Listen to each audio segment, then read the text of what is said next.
All right, family, you already know what time it is. Girl, pull up. Let's talk about it. And gentlemen, welcome to the channel. Welcome back to the channel. We are going to just get into it today and talk about it. Okay, so get your drink, pull up, and let's get into this. So today, I want to talk about options. I want to talk about ensuring that you have put in place options for you and your family.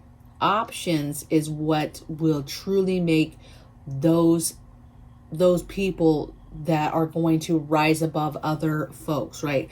And when I say rise above, I just mean survive and be able to continue life, and mostly not starve to death, right?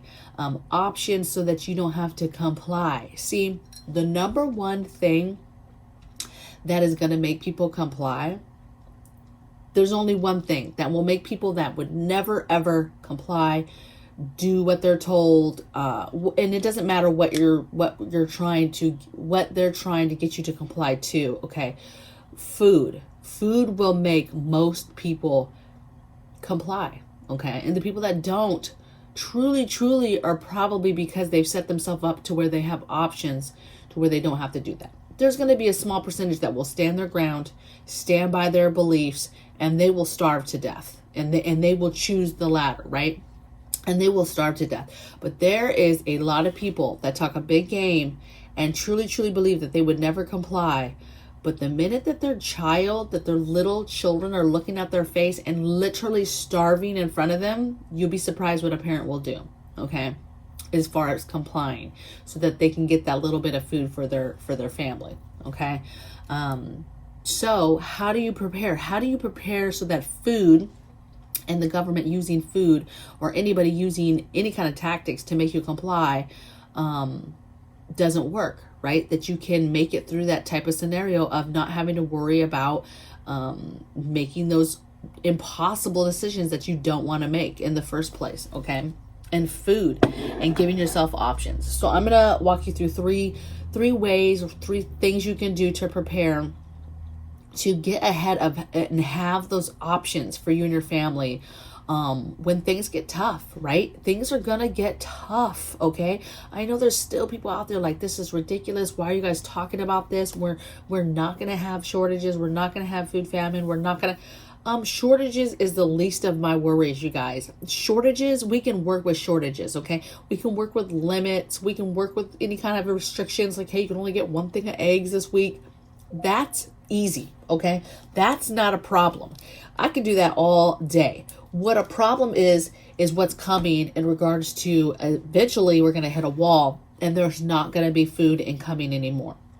Okay, and the food that is incoming at some point is going to be regulated and then be distributed in some sort of fashion, ration, whatever you want to call it, by the government. Okay, famine is coming, starvation is coming, and so you want to give yourself options. Okay, this is how you do it. You get ready for war. You remember back in the day where a certain army would take over another army, right? They might surround a castle, surround an area where they're at, but they would surround the enemy. And that enemy might even be stronger or even bigger in some cases. But if that smaller army was able to cut off the food supply system to that group, they literally would not even fight them. They literally would just starve them out. And who won? Who won the wars? Whoever could starve. If that little group, if they could starve that group, they would win, okay? And negotiations would happen, compliance would happen, right? White flags would happen because they didn't want to starve to death, okay? So wars get won on who controls food, okay? So I'm telling you, get your house in order in regards to war. Get war ready. Get ready for war. And a lot of people are like, do you mean, for real war, like war that's going on right now, the possibility of World War III? Yeah, a little bit, but I'm really just talking about get your house ready for war, meaning prepare it so that when that army comes, right? The army comes of that looming, there's no food, and everybody's losing their minds, there's no food, that you have prepared for that. Okay, so you can't be starved out.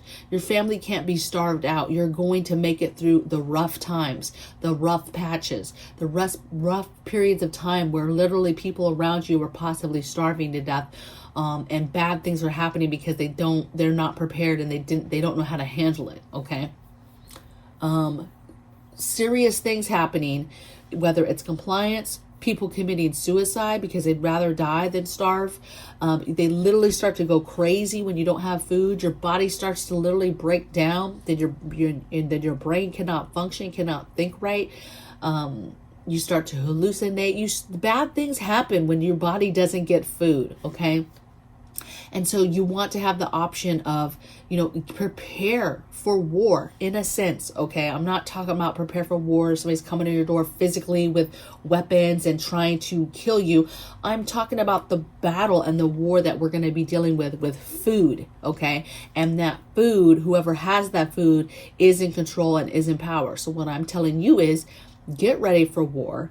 Get your family ready for war in regards to getting food in your home and being prepared to give you guys options so that you are not part of the masses that are not going to have stuff and not be prepared. Okay. Second thing I have for you is stockpile, but stockpile real food. I've never talked about this. Okay. I'm a big girl. I'm a chip head. I love my chips. Other people in my family love their snacks, their sweets. We drink soda with our liquor. We eat out from time to time. So I am definitely not some kind of health nut and here to tell you anything about anything. Okay, but I do know the importance of real food. Clean eating, what people say, right? Clean eating. You mean you're eating food, like real food is what you mean, right? You're not eating processed food, frozen foods, all the stuff in the frozen aisle, all that frozen food, not real food that's frozen, but I'm talking about all those ready to eat meals and pizzas and this and that. All that stuff is not the best for you. Okay. I'm not here to tell you that, but what does bother me, okay, is when I will be watching a channel and the person is prepping and they're showing their preps, they're showing their pantry or whatever, and it is full of junk food. And when I say junk food, because listen, I like my Spam, okay, high sodium. I like my ramen noodles like crazy in my preps. I like my macaroni and cheese. I like those things that are processed. And I have them on my preps, okay? But there's ways to cook those to where you don't have as much sodium and blah, blah, blah. But so I'm not trying to be a hypocrite here. I have some stuff that is not good in my preps. However, I will see these pantries that are full of, like a shelf full, still in the box, full of like 50 boxes of crackers and tons of chips, bags of chips, and bags of cereal, right? And things like that you guys, that stuff does not, my very first thing is that not that they bought the junk food, but that they didn't preserve it. That stuff is stale as AF, okay? Stale AF, all right? That stuff is not good, okay? They've been having it sitting, and then they're prepping, so they've had it there for a while, okay? So that all those shelves are stale, baby, okay? You have got to preserve that stuff. So I'm not necessarily saying don't buy those, don't buy snacks, don't buy, your comfort stuff. I'm definitely buy it, okay? We buy it, I prep it, but you need to preserve it. But my point today is you need to step back from that and make sure that you have secured your actual food first. Stockpile real food, real meats, real vegetables, real fruits, right? Real staples, bags and bags of rice, bags and bags of beans, bags and bags of potatoes, 50 different ways you can get potatoes, okay? Boxes and boxes of pasta. You need to get that stuff secured. You need to get the basics, and then what's all the ingredients and add-ons to that basic, that staple. Stockpiles the staples, real foods. get your canned goods, right? I understand people are like, well, that's no different than like canned chilies and canned stews and they have high sodium. No, it's different, okay? I'm not telling you not to get snacks and stuff. I'm telling you to secure your food first, real food first, and then move on to snacks. And then when you move on to snacks or any kind of pre-made stuff, you have got to preserve it in a way that it will last. Otherwise, you have just wasted all that money. I'm a chip head. A bag of chips, I say no longer than a week. And if you didn't close the bag up within 24 hours, that bag is done for. Okay, it's stale. But let's just say you're good. You always wrap it down. You have the little clip. Okay, yeah, maybe 4 or 5 days. Those chips will last. Okay. But you've got to preserve that stuff or that stuff's not going to last. So it kills me when I see tons of food like that has not been preserved. And then 2, that's all I see. And I don't see food on the same shelves, right? I don't see, where's the rice, right? Where's the canned meat? Where's your vegetables? I don't see any of that stuff. I just see, tons of processed stuff, okay? And so, hey, listen, at the end of the day, food is food. So don't go throwing stuff out or whatever. But if you're one of those people that have a ton of like processed foods like that, a bunch of chippy crackery type stuff, you need to preserve that stuff. And then if you've concentrated on that and you're not concentrating on like real food, that's a problem, okay? Because real food is what's going to make you make it, okay? Next thing I got for you, last thing I got for you is get your home in order. And this is a lot of things, right? But even the best of the best preppers, this is a problem that needs to be addressed. And so if this is, I don't know who this is for, but whoever it's for, I hope you're listening.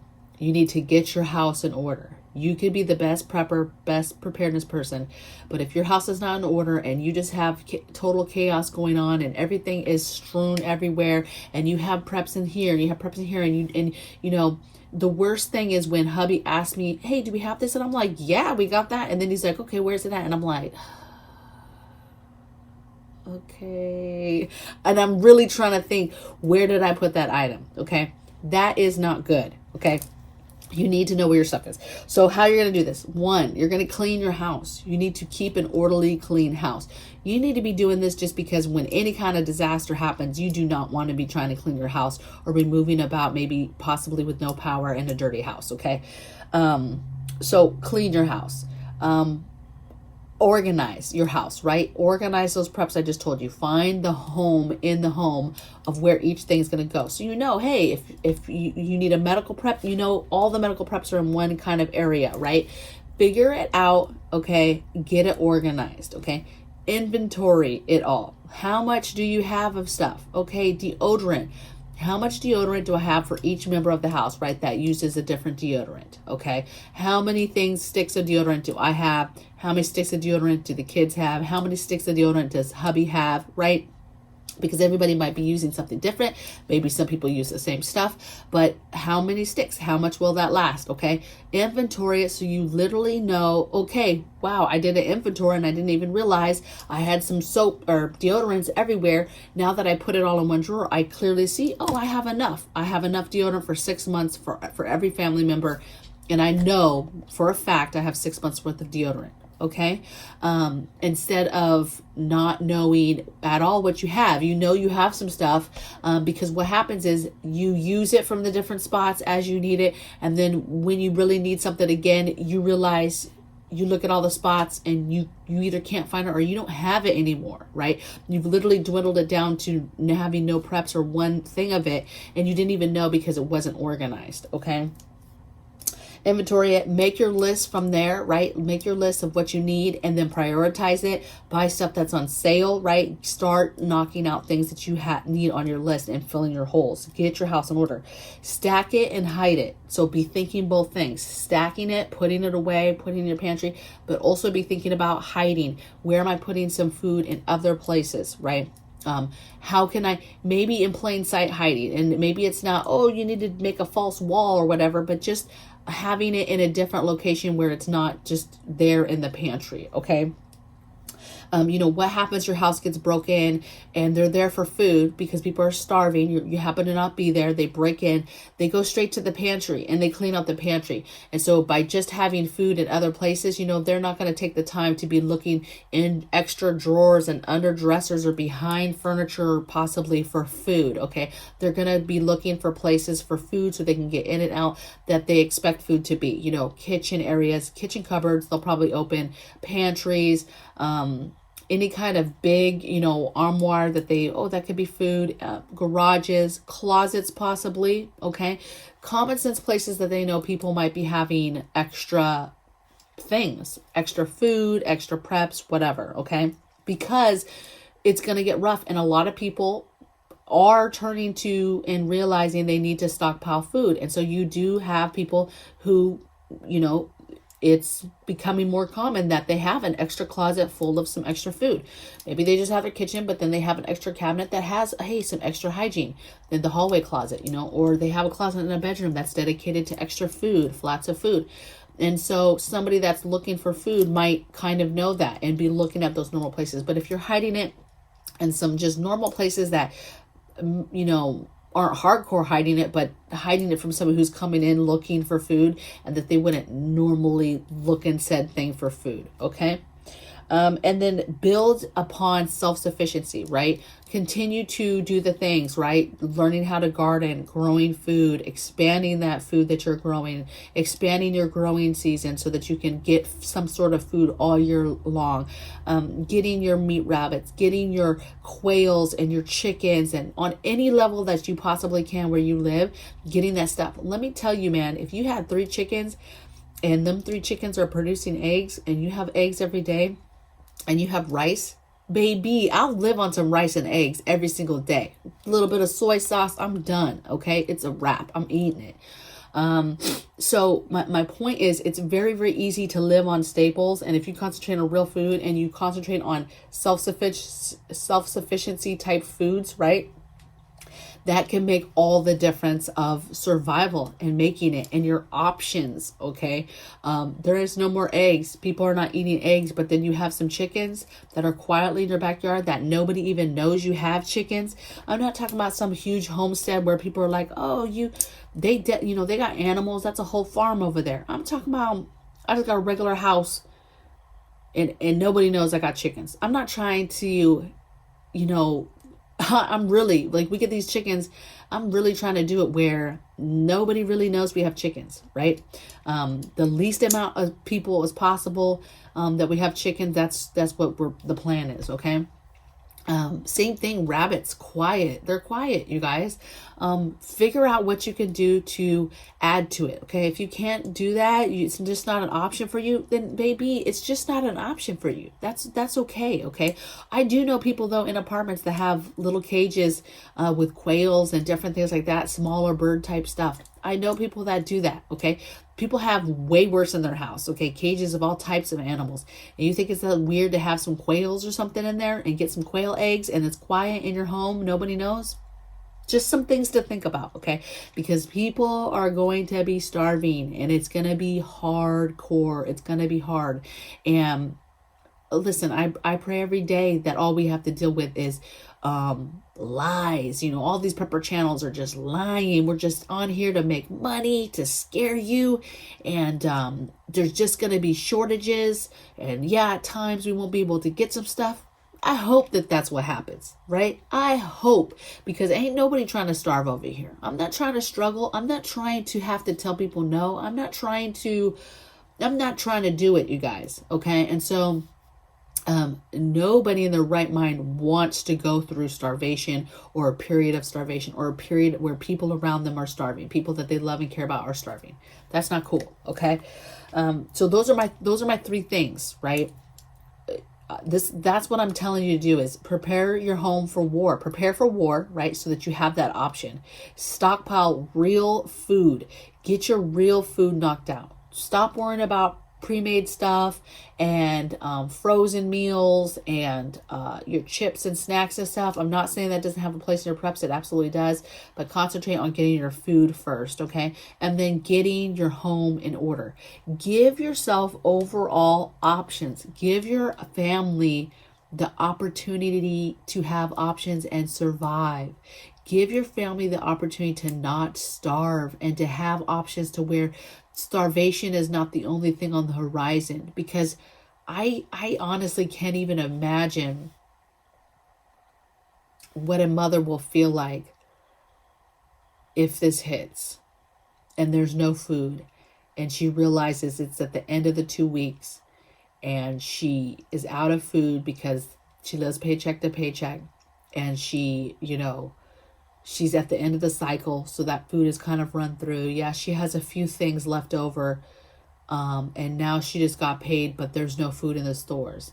Like, what does one do, right? And that's the only option. There's nothing to fall back on. There's no garden to fall back on. There's no animals to fall back on.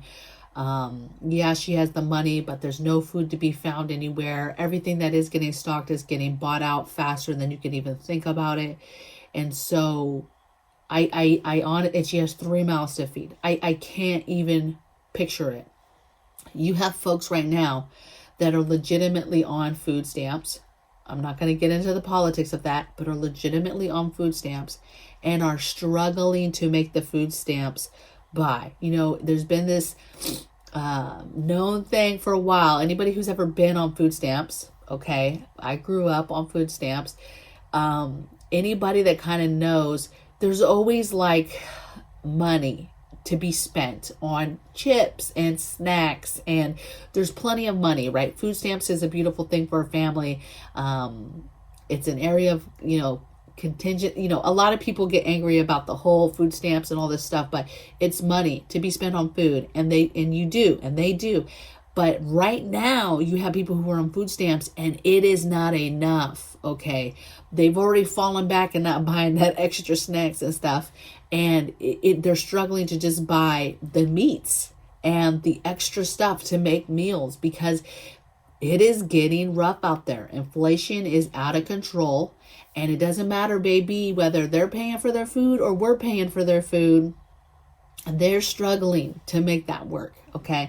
And you have a lot of people who live paycheck to paycheck, meaning they get paid, they buy the amount of food that they need for that period, and then they move on, and then they get paid again, and they do it again. And so they're feeding their families right now, today, successfully. But the minute that food is gone, what does that family do? Okay? What do you do? And so what I'm telling you to do is try to start getting food the best way you can on your own. And yesterday I did a video on 3 different ways that you could come up with starting the process or continuing the process. So if you didn't see yesterday's video, please go back and view that. Please share that video. If anybody watched it and appreciated it, please share that video. Because that's really, really good information. Okay. There's some videos where I'm just talking, but there's some videos that are really, really important that people need to know, okay, and need to see so that they can prepare. So I hope you guys enjoyed this. I hope you guys appreciated what I had to say today. The urgency needs to be there, right? I think we have a little bit of time, but I don't think it's much, okay? And so continue to push forward, continue to do the things, continue to get the things, and every day be making a conscious effort to do something towards preparedness and doing these things, right? Getting ready for war, this food war that's going to come our way, okay? And all the aspects that are going to come along with that, and stockpiling real food, okay? And, getting your home in order. Concentrate on your home, because this is going to be your space, right? This is where you're going to come back to, right? If you're still working and you're going out and you're seeing how people not having food is affecting people and how life is, and then you're coming home to food, I'm just saying it's going to be hard, but you got to get your stuff in order at your home so you know exactly what you have and how much of it you have, so that you can continue to start or continue to build upon that. Okay. So I'll see you guys on the next video tomorrow. Take care. Cheers.